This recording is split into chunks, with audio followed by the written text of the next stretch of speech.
Umat Muslim di Ukraina menyambut Ramadan di tengah gempuran Rusia. Perang yang berkecamuk hingga kini di Ukraina tentu saja menyulitkan mereka menjalani ibadah puasa di bulan Ramadan. Sebab sejumlah infrastruktur hancur sehingga mengganggu ketersediaan pasokan bahan pokok. Mendapatkan air pun sulit, ibadah selama Ramadan akan sulit, ucap Sheikh Said Ismagilov, seorang mufti Ukraina dalam sebuah video diskusi bertajuk "Apa Betul Nasisme Berkembang di Ukraina?".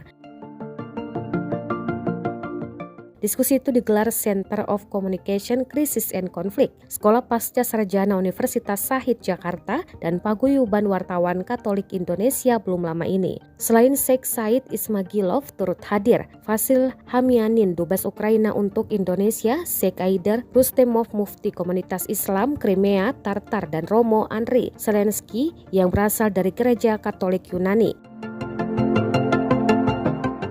Berdasarkan agama, populasi Ukraina didominasi oleh Kristen Ortodoks. Orang Islam di Ukraina berjumlah sekitar 4% dari keseluruhan jumlah penduduknya. Kebanyakan mereka adalah kaum Tatar Crimea dan tinggal di semenanjung Crimea.